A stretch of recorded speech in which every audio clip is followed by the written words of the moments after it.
All right, folks, what is going on? This is episode 341 of the First and Frame Rate Show. I am VF Baller, and over here we talk about Atlanta Falcons and Georgia Southern football. I got some stuff coming in the works for Georgia Southern football. I've done a lot of coverage over them on the last few weeks, but the Atlanta Falcons, once again, they are, making news, doing a lot of big things, changing his team over throughout this offseason, and it's a great thing, and it's a beautiful thing to talk about, to be honest with you. A lot of positivity, in my opinion, coming from the Falcons after years of negativity. So this is a good time right now, and I'm really here for this, and I want to give you my thoughts and opinions, my commentary, and all the things under that umbrella when it comes to the Falcons. So if this is your first time here, welcome. I am VF Baller. I talk about Atlanta Falcons and Georgia Southern football once again. This is the First and Frame Rate Show. If you're listening to me over here on YouTube and Rumble, I'm also on the podcast avenues. I'm on Anchor, Stitcher, Spotify. I am on Apple and Google, pretty much on your favorite podcast platforms if you want to listen instead of watch the visuals. So just for your convenience, if you want to download the show at any time, it's available for you. Let's just go ahead and get into this, because this is something that not many people have been talking about, and we basically just been talking about the players, but collectively, I want to talk about the defense collectively, because we've been looking at more of the offense when it comes to the Falcons, because the loss of Matt Ryan, he's going to the Colts. He was basically the cornerstone of the offense because he's been the most consistent and been there the longest. He's no longer there. So we have two new quarterbacks, and we're all worried about how we're going to move the ball down the field, and how things are going to change and who's going to run the ball. What about the offensive line? But we haven't talked much about the defense. And when I noticed over the wires that Grady Jarrett was extended for another 3 years, $51 million, $17 million, I think he got like 30. I think he got like $36 or $34 million guaranteed. So he's going to be around for a while. It's safe to say that he probably will end up being a Falcon for life, literally. Not talking about the Julio Jones stuff, because, who wants to talk about that at this point? But it looks like he's probably going to spend his entire career with the Falcons, because after the 3 years, I don't see him going anywhere. That's just my opinion. But then again, we saw what happened with Freddie Freeman. That's another subject for another day. When I looked at that contract, and I noticed that he signed for an extension, so I was like, if I signed that extension, I'm like, okay, we have an anchor on the defensive line. We have somebody that is, that it solidifies that line for years to come. Basically a hometown kid, a guy who is, that has been very productive, a guy that knows how to lead a defense or lead a defensive line from his position. It's very hard to find somebody who can lead a defense or pretty much lead a defensive line at the defensive tackle position. When you think about guys who are the alpha on a defensive line, you always think about somebody that's on the outside, the perennial pass rusher, especially on a defensive line. Defense in general, you must mostly talking about a linebacker, whatever the case may be. But looking at our linebacker situation, Grady Jarrett is clearly the tenured person, the person who's been there the longest, the guy who knows what it is to be a Falcon. He knows what it is to be that guy on defense. And like I said before, if it wasn't for the collapse in the Super Bowl, Grady Jarrett would have more likely been the MVP. I think he had a couple of sacks, batted down a couple balls, couple tackles for loss. He was really good in that Super Bowl. So he knows what it's like to be the leader. So we're going to talk about the other 8 guys, a total of 9 people, that I think that this defense is looking much better than we think it is. Much better than we even care to even think about, because I know there's other places that they may have talked about the defense, but for the most part, when I look at, or when I hear rumblings about the defense, it's mostly about individual players. Yeah, like Ebikete, or how Marlon Davidson could finally step up, or what Tom Anderson's going to do. Terrell, AJ Terrell has always been like that guy on the island that's been doing a really good thing. The signing of Casey Hayward, is Richie Grant is going to step up because, I've been fairly critical of Richie Grant myself. The signing of Lorenzo Carter, what D'Angelo Malone's going to do. Tom Anderson could possibly do everything. Troy Anderson could possibly do everything. But when these 9 guys, I know it's 11 people on the field, but when these 9 guys get on the field together, what do we have? I'm going to be quite honest. I think we got a pretty good defense. I think we have a pretty good defense. We got two defensive backs that could play corner pretty well. And there's a couple of guys I haven't mentioned, but I'm going to talk about them in a little bit. We got a safety that I was pretty critical of him, especially when I found out we signed Brad Hankins to an undrafted free agent deal. But I think he still can play. If he steps up to the next level like most guys do in year 2, or probably, I think he's going to be just fine. I think he's going to be a really good player for our team. When you look at Marlon Davidson and what he has been shown to do, he can step up and be pretty good as well, especially with the other guys around him on the defensive line. There's also rumblings that he slimmed down a little bit, like he lost some weight. So it's kind of interesting to see what he's actually going to be able to do with the weight loss. Do I need to say anything more about AJ Terrell? I really don't. We already know what he's capable of. Casey Hayward, same way. Casey Hayward has been very productive throughout his career. And with him being on the other side of Terrell, we're looking like we're going to be pretty good as far as passing, defense, pass defense. Lorenzo Carter comes in from the Giants. He's looking to make a name for himself once again on a 1-year deal to get some pass rush. So with him and Ebi Kete on opposite sides, Ogundeji, which is a person I don't have up here, Ogundeji is going to be here as well. Don't expect for any of these guys to get a maximum amount of playing time. Dean Pease's defense is all about rotation. It's one of the reasons why you see a lot of guys who possibly could get at the quarterback at any given moment.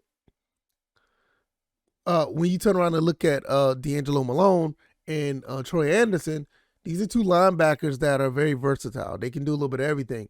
Troy Anderson can catch, run, throw, kick, pass. He can, he can do a little no telling what he's capable of when he gets on the field. You look at D'Angelo Malone, there's another athlete that can get at the quarterback, and he can run pretty fast as well. So out of these 9 guys that I'm talking about here, this defense looks pretty good. This defense isn't bad. This defense is a lot better than it was last year, just on paper. Now, what's going to happen when we start playing? Who knows? And I will say this: you as fans have every right to be skeptical. You have every right to be in the wait and see approach. I agree. I'm with you on that. And every time I talk, I know I talk like I'm hype or whatever. I am. I'm very happy. But at the same time, obviously, I'm in wait and see approach. I'm not sitting here and saying like this team is going to win 10 games now because of what they have on the field. I just think that they're pretty good defense. I think they're pretty good right now. I think the offense is pretty good as well. So it's a good reason to be positive right now. It's really good to be positive right now. Because you look at this list of guys, you look at the guys that are on the screen. If you're watching on the screen, there's no reason to be negative. There's a reason to be skeptical. There's a reason to be cause for pause.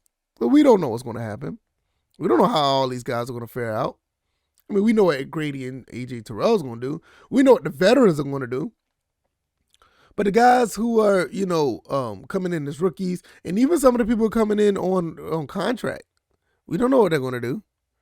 Lorenzo Carter looks like a guy that could, that's going to get like 4 or 5 sacks, maybe 6 or 7. He looks like a guy but we don't know. He's coming from a different team. We don't know what Malone and Anderson's going to do. Come from a different team. Coming from from college. So yeah, I get it. But when you look at what this team is made of right now with Dean Pease's type of scheme, I see that there's no reason to not think like the glass is half full easily. Glass half full easily. I think Terry Fontenot and Arthur Smith have done a phenomenal job at getting these players, bringing them in, finding a way to extend Grady Jarrett, which that opens up. I think it opens up like $10 million in cap space. And you got to understand, speaking of cap, this is a year that we are, with what, 60? I can't even remember. We have a whole lot of dead cap money. We got a lot of dead cap. And that's going to change next year. Now, who knows what's going to happen next year when we're over $100 million in cap space? That's scary to think about. And that's definitely going to be another a topic for another day, because the sky is the limit when you can, have that much money to play with this type of talent already. That's insane. I've already heard rumblings about bringing another top defensive guy in. Some people are talking about bringing Odell Beckham in, which honestly, this is a defensive episode, but honestly, I'm not against that. I doubt it if it happened, but I'm not against that. And I will say this real quick, and I know this may, rub people kind of weird. I will say this. I was thinking about this before. I don't know what the communication line is like. I would go talk to Julio Jones and see about bringing him in on a 1-year deal.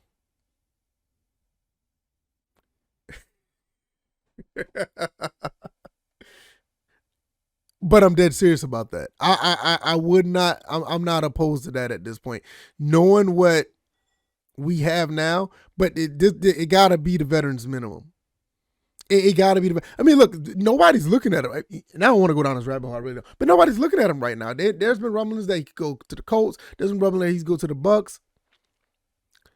Why not bring him in on a 1-year deal and put him like number 3, number 4 on the depth chart? I don't know. Thinking about it now, he probably will sit for real then. he probably will sit on the sideline for real then, if that's the case. I don't know. I don't know. What you guys think? Let me know about that. Maybe I'll talk about that another day. I may make a quick video about that. But nevertheless, we're supposed to have $10 million in cap space now. So we could get more players to come in to do something. At least 3 more players possibly could come in. And looking at the free agent market, we may make another quick splash before the season starts. I mean, I understand with the wide receiver position. I get it. We may not need another wide receiver, but you never can have enough. You never have enough guys on defense. And I don't know who's out there on defense who's like ready to play right now, but you just never know. But I think at the end of the day, we possibly could bring a guy in that could contribute, and that will be pretty cool to see, bringing a guy in with that extra cap space. But really, I'm really excited about what I see here. I think Ibi Kete is going to be really good, alongside of Grady Jarrett and Lorenzo Carter, Ogundeji. You still got Marlon Davidson. I think this front 7 is going to be really good. And there's a couple other guys I didn't mention. You got Taquan Graham, still here. You got a couple of other guys who are really capable of playing defense. I think, Michael Walker, he's still here at linebacker. I didn't mention Dion Jones, and I'm gonna be honest, I don't know where he fits. I don't know where he fits at this moment. I think Dion Jones possibly could, get traded. Even if he's still on the team, that's still a plus, because we technically don't have a middle linebacker that's going to start right now. I believe that Troy Anderson could be that guy. Malone is an outside linebacker, in my opinion. Like I said, we still got Michael Walker. He could do a little bit of everything as well. So I don't know where that's going to go as far as a middle linebacker, because I just don't know. There's already been, like I said, there's been rumblings about Dion Jones prior to the draft even starting. So, will he get traded? How much money will we save off that trade? Will it be more dead cap money? I don't know. Could be. If the team is willing to take his contract, kind of similar like the Julio Jones situation, it will free up money, but we still will have. I think that cap money, that dead cap will go into next year. I think I'm not sure, but I just don't know. It, it just seems like at the point he's the odd man out. But also I want to talk about our other safety position is Eric Harris coming back to play. Eric Harris did have he did have a pretty solid season. A couple of plays that he had that made it on ESPN, laying out that kid from what you call it, from the Panthers. That looked pretty cool. It was a legal hit. But for him to play that position, I think it's still a be okay. That either probably be one. I ain't gonna say the weakest link, but that's gonna be something that we're gonna have to work on. Will he step up and play a little bit better? I think he can. Also, the nickelback with Isaiah Oliver, I think that's really that was a very good re-signing right there, because he was. I think Isaiah Oliver finally found his position when he went to nickelback. He did very well until he tore his ACL.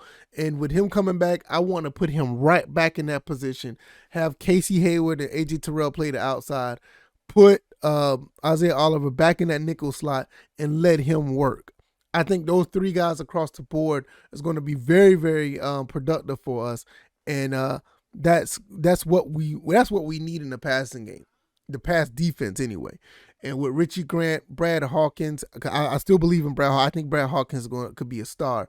And with him probably looming off the practice squad, or even looming off the undrafted free agent to make the team, I think that bodes very well for that. The free safety position is still kind of up in the air. Like I said, the situation with not Richie Grant, but Eric Harris, that's still kind of up in there. I'm kind of interested to see how that's going to play out. I think either way, I think he's going to be all right, but that's something to look at. Coming back towards the line of scrimmage, the linebackers, I expect Malone, I expect Anderson to probably play right away. Not to mean that they're going to start, but I expect them to get a lot of playing time in the rotation with the other linebackers that we have. But I expect Ebikete to start day one. I expect him to start day one. I expect Lorenzo Carter to be out there day one starting. But like I said, everybody on the defense, especially the front seven, is going to be rotated in and out. But I expect these guys going to be the start of the rotation. Because when you look at the linebackers, after we lost Lafoya Luakon, I just don't see where any of these two guys don't play right away. Also was talking about last week, last episode, the linebacker from Colorado. Be on the lookout for him as well. Undrafted free agent. He possibly could make a splash as well.